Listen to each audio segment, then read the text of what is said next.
Alf, all of the good stuff, it's starting to disappear. I think we're late again. Stick around.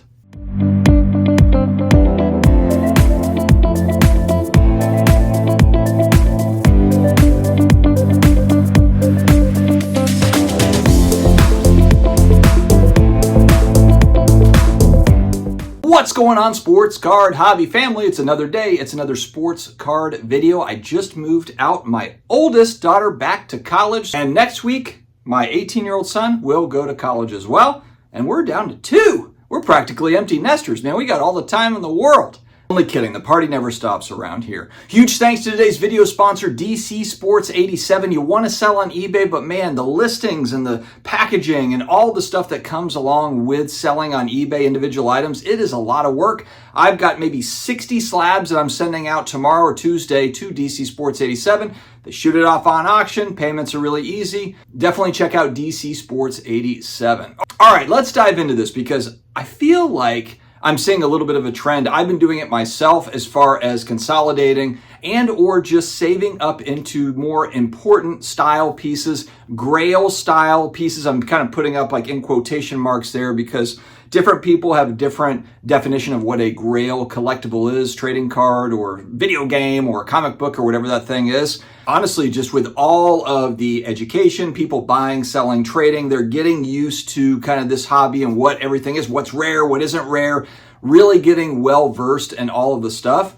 And it feels like everyone's just getting smarter and just getting into maybe less items that they really enjoy over a lot of the volume stuff. Now, to be clear, for low dollar stuff, I'm still buying binders of complete sets. I really enjoy that. I like flipping through binders like when I was a kid. And so when it comes to volume of cards, I'm certainly not shying away from technically, complete sets in a binder. That's volume. But for me, it's easy to kind of store that stuff. It doesn't take up a huge amount of space. And I'm not collecting 100 different sets in a binder.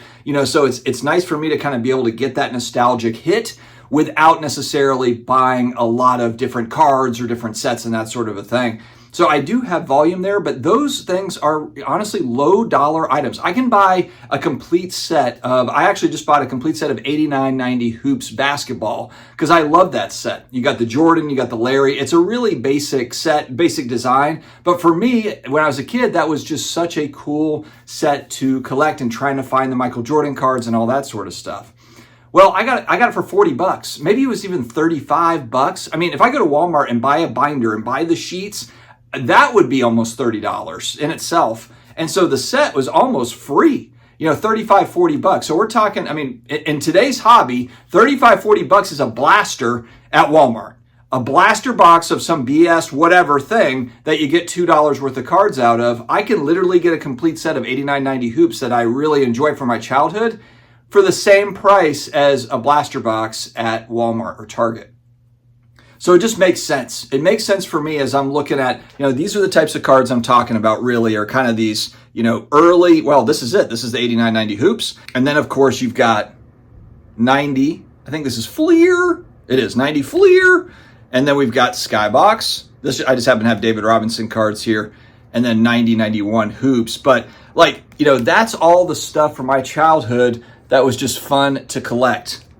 Terminator 2-packs. There's all sorts of goodness, when you go back. So for me, the volume that I'm collecting is more of that junk wax era type stuff that's very, very inexpensive because it is widely available.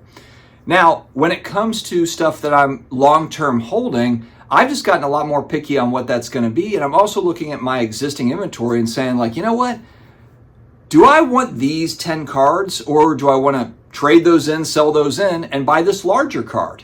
Or maybe it's going to take 20 of those cards to get into this larger card. And my sweet spot lately has been, I would say, in the $5,000 to $10,000 range, but I've never spent $10,000. One of my favorite channels, Star Basketball Cards, he follows all the auctions on the 101s and just Star cards in general, but he reported, I think this morning, that a PSA 7 101 Jordan Star 84 went for $66,000 at auction.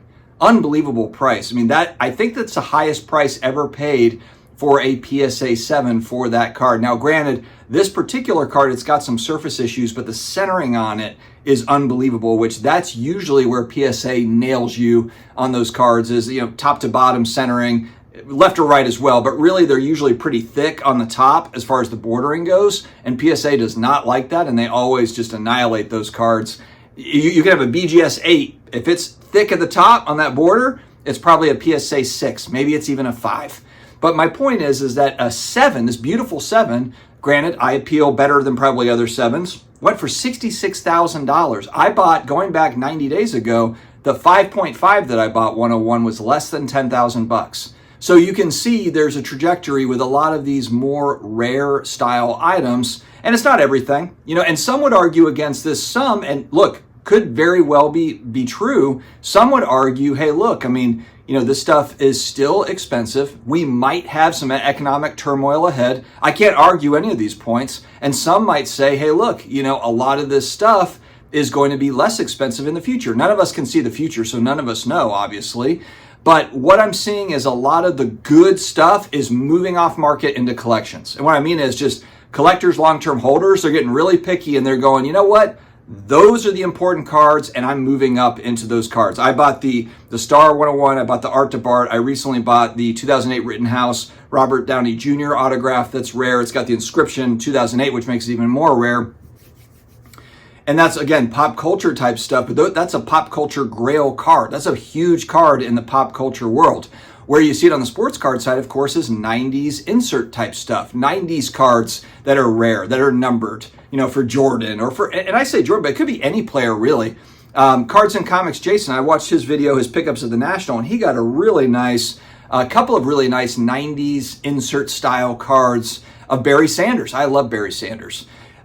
So that stuff is getting eaten up. It's really getting eaten up and going into collections to not be flipped. I think that the long-term holders, they're starting to really zero in and drill down into fewer and fewer cards. One of my buddies, Brent, Deep Value Investor on IG, definitely check him out.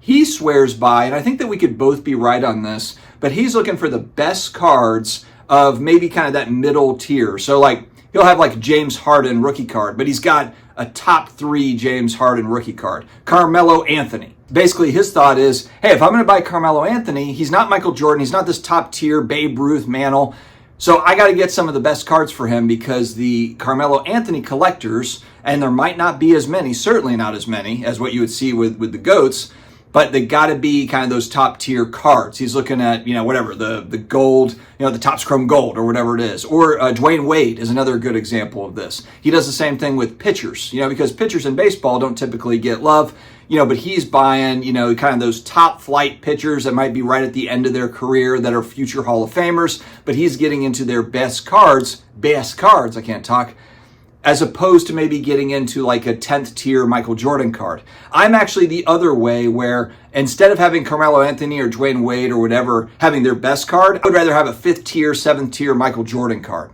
Because I'm more of a believer in the player kind of supersedes the other stuff. I would rather just kind of lock in on the player that I believe is going to have long-term collectability, that always will. And there will be kind of tiers on that where people just want to get into Michael Jordan and they're going to get into whatever that they can afford. And it's going to be at every level, and which again pushes those levels up. Jordan, fortunately, has so many cards, and he's got junk wax era cards where you can get, ungraded. I just showed 90 Fleer and 89 Hoops. Those are inexpensive cards. They're widely available. So the collector can just get in. If you want Michael Jordan cards, you don't have to spend $10,000. You don't have to spend 6 figures. You can get his cards. But there's levels to it. And so that's kind of fun. If you're saying, okay, I'm going in on Michael Jordan, but I don't have the money to get on his best stuff, you can kind of slowly move your way up the ladder of Michael Jordan cards. You can acquire them as you can and then kind of package those together and get into a larger one if you would like to. It all depends on what your goals are there. If you want to have the best Jordan cards or if you just want to have, some nice Jordan cards. They don't necessarily have to be the best ones or even the middle tier. They're just really cool, kind of maybe you feel like they're underrated. Maybe those particular inserts or whatever haven't gotten hobby love when they're actually fairly scarce and people don't realize it yet or whatever. People do that all the time. People do that all the time with case hit insert type stuff. Oh man, people don't realize that this insert is a beautiful card, and I think in the future that people are going to really appreciate this particular insert, and it's numbered out of 49 and 29 or whatever it is, so that is the fun part of cards. But I do believe that really kind of the important cards and a lot of kind of the upper echelon are just disappearing into collections. And I don't know if we're going to see them for a long time. I really don't. I think that a lot of this stuff is going to sit there and people are just going to chill on it and just enjoy ownership of those particular cards. Now, as I say that, I think we could also play devil's advocate and say, you know what? There's a lot of money in cardboard right now and collectibles as a whole.